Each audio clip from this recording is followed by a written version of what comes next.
नमस्कार, सप्तधारा न्यूजमध्ये आपले स्वागत आहे।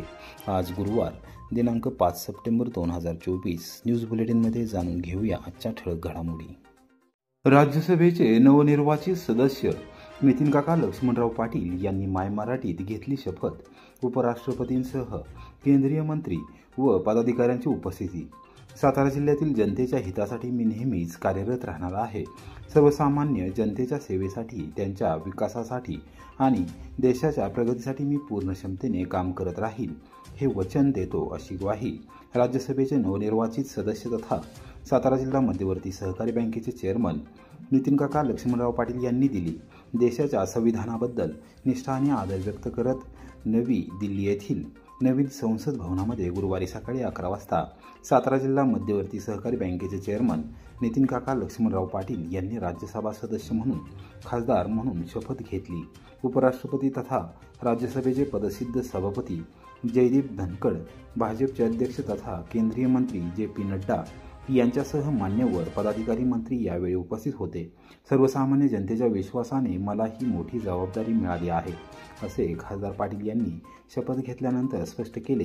राज्यसभा सदस्य म्हणून आज माय मराठीत शपथ घेतली।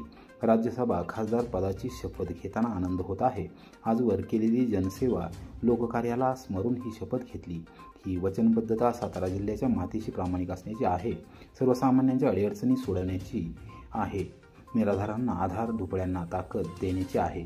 आजच्या या महत्त्वाच्या दिनी श्री पांडुरंगाचे स्मरण करतो। श्वासोच्छ्वास श्वास आहे तोपर्यंत सातारा जिल्ह्यातील गोरगरीब आणि सामान्य जनतेसाठी लढत राहील, सर्वसामान्यांच्या न्याय हक्कासाठी संघर्ष करील। जिल्ह्यातील शेतकऱ्यांना, कष्टकरी, गोरगरीब, कामगारांना, महिला, युवांना आजची ही शपथ अर्पण करतो, असे खासदार नितीन काका पाटील यांनी स्पष्ट केले। मी नितीन लक्ष्मणराव जाधव पाटील राज्यसभेचा सदस्य म्हणून निवडून आलो असल्याने ईश्वर साक्ष शपथ घेतो की कायद्याद्वारे स्थापित झाले आहे अशा भारतीय संविधानाबद्दल मी खरी श्रद्धा व निष्ठा बाळगीन, भारताचे सार्वभौमता व एकात्मता उन्नत राखीन आणि आता जे कर्तव्य मी हाती घेणार आहे ते निष्ठापूर्वक पार पाडेन। सोयाबीनला हमीभाव व खरेदीची हमी राज्य सरकारने द्यावी, भारतीय किसान संघाची प्रशासनाकडे मागणी, निवेदन सादर। सोयाबीन खरेदीदारांनी संघटित प्रयत्नातून दरावर नियंत्रण ठेवत दर 4,500 रुपयांवर जाऊ दिलेले नाहीत। अशा परिस्थितीत जर शेतकऱ्याला उत्पादन खर्चावर लाभकारी किंमत मिळत नसेल तर राज्य सरकारने भावांतर पद्धतीने किंवा बोनसच्या माध्यमातून फरक देण्याची व्यवस्था करावी। गणेश चतुर्थी, दसरा, दिवाळी हे सण तोंडावर आहेत। राज्य सरकार ज्याप्रमाणे लाडक्या बहिणीचा विचार करत आहे त्याच धर्तीवर लाडक्या शेतकरी दादाचा पण निश्चितच विचार करावा, अशी मागणी भारतीय किसान संघाच्या वतीने गुरुवारी दुपारी 1 वाजता करण्यात आली आहे।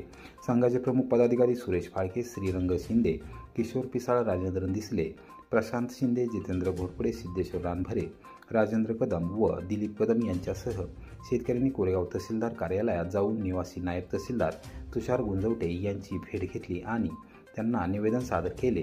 राज्य सरकारने सोयाबीनचा भाव हा 6,945 रुपये प्रति क्विंटल ठेवून त्याची खरेदीची हमी द्यावी, अशी मागणी केली।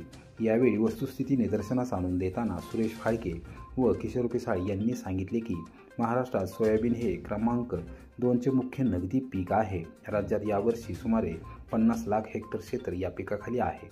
राज्याची सरासरी उत्पादकता हेक्टरी 14.56 क्विंटल आहे आणि सरासरी उत्पादन खर्च 6,039 रुपये क्विंटल आहे। त्या अनुषंगाने राज्य सरकारने कृषी लागत एवं मूल्य आयोगाकडे प्रति क्विंटल 6,945 रुपये दर दिला जावा, अशी शिफारस केली आहे। ती रास्त आणि योग्य आहे।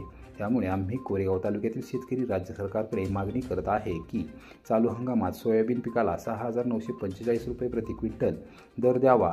बाजारात यावर्षी सोयाबीन खरेदीदारांनी संघटित प्रयत्नातून दरावर नियंत्रण ठेवून दर 4,500 रुपयांच्या वर जाऊ दिलेले नाहीत। अशा परिस्थितीत जर शेतकऱ्याला उत्पादन खर्चावर लाभकारी किंमत मिळत नसेल तर राज्य सरकारने भावांतर पद्धतीने किंवा बोनसच्या माध्यमातून फरक देण्याची व्यवस्था करावी। निसर्गाच्या प्रकोपाने अतिवृष्टी, कीड आणि रोग या कारणाने सरासरी उत्पादनावर विपरीत परिणाम झाला आहे। गणेश चतुर्थी, दसरा, दिवाळी हे सण तोंडावर आहेत। उत्पादन खर्चावर आधारित लाभकारी किंमत व घामाचे दाम अन्नदात्याला मिळून हे सणासुदीचे दिवस सुखाचे जावेत, अशी अपेक्षा आहे। ज्याप्रमाणे राज्य सरकार लाडक्या बहिणीचा विचार करत आहे तसा लाडक्या शेतकरी दादाचा पण निश्चित विचार करून सरकार निर्णय घोषित करेल अशी अपेक्षा शेतकऱ्यांनी व्यक्त केली आहे। निवासी नायब तहसीलदार तुषार गुंजवटे यांनी आपल्या भावना राज्य सरकारपर्यंत लवकरात लवकर पोहोचवल्या जातील अशी ग्वाही दिली। जागतिक वारसास्थळ कास पठारावरील फुलांच्या हंगामाचे जिल्हा उप वनसंरक्षक आदिती भारद्वाज यांच्या हस्ते शुभारंभ। पर्यटकांना वेगवेगळ्या टप्प्यात विविध नैसर्गिक रंगीबेरंगी फुले पाहता येणार। संपूर्ण जगाला भुरळ घालणाऱ्या ऐतिहासिक सातारा जिल्ह्यातील कास फुलोत्सवाची पर्वणी आता पर्यटकांसाठी खुली झाली आहे। देश विदेशातील पर्यटकांना वेगवेगळ्या टप्प्यात विविध नैसर्गिक रंगीबेरंगी फुले पाहता येणार आहेत। जागतिक वारसास्थळ कास पठारावरील फुलांच्या हंगामाचे जिल्हा उप वनसंरक्षक आदिती भारद्वाज यांच्या हस्ते गुरुवारी सकाळी 11 वाजता शुभारंभ करण्यात आला। सहाय्यक वनसंरक्षक प्रदीप रौधाळ, जावलीचे तहसीलदार हनुमंत कोळेकर, नायब तहसीलदार संजय बैलकर, वनक्षेत्रपाल हनुमंत गमरे, कास समितीचे अध्यक्ष दत्तात्रय किर्दत, उपाध्यक्ष प्रदीप कदम, समितीचे सदस्य सोमनाथ जाधव, ज्ञानेश्वर आखाडे, विठ्ठल कदम आदी मान्यवर यावेळी उपस्थित होते। कास येथे येणाऱ्या प्रति पर्यटक 150 रुपये पर्यटन शुल्क व शालेय विद्यार्थ्यांसाठी 40 रुपये शुल्क आकारले जाणार आहे।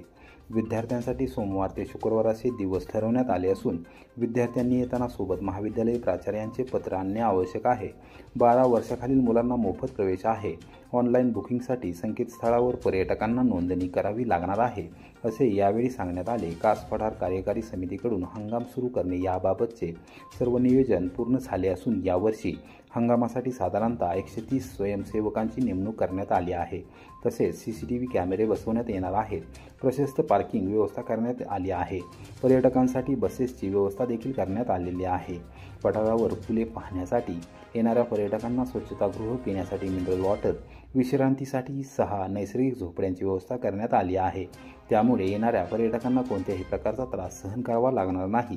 कास पठारावर सद्यस्थितीत गेंद, सीतेची आसवे, सोनकी, चवर, टोपली, कारवी, भारांगी, धनगरी फेटा, तुतारी यासह अनेक प्रजातींची फुले फुलायला सुरुवात झाली असून येथे काही दिवसात पोषक वातावरणानुसार फुलांचे गालिचे तयार व्हायला देखील सुरुवात होणार आहे। त्यामुळे कास पठारावर फुले पाहण्यासाठी येणाऱ्या पर्यटकांना फुलांच्या बहराचा मनसोक्त आनंद घेता येईल अशी माहिती कास पठार कार्यकारी समितीचे अध्यक्ष दत्तात्रय किर्दत यांनी दिली। कोरेगाव येथे जागृत ग्राहक राजा संस्थेच्या कार्यकर्ता अभ्यास वर्गास प्रतिसाद। कोरेगाव तालुका कार्यकारिणीची करण्यात आली निवड। ग्राहक चळवळीत अग्रणी असलेल्या जागृत ग्राहक राजा संस्थेचा सातारा जिल्हा कार्यकर्ता अभ्यासवर्ग कोरेगावच्या शिवकृपा मंगल कार्यालयात मंगळवारी दुपारी 2:30 वाजता संस्थेचे राज्याध्यक्ष दिलीप फडके यांच्या अध्यक्षतेखाली झाला। यावेळी ग्राहकांचे हक्क आणि अधिकार याबाबत सविस्तर माहिती देण्यात आली। दरम्यान कोरेगाव तालुका कार्यकारिणीची यावेळी निवड करण्यात आली। दिलीप फडके यांनी ग्राहकांची विविध क्षेत्रात होत असलेली फसवणूक आणि अडवणूक याबाबत विविध उदाहरणे देऊन माहिती दिली।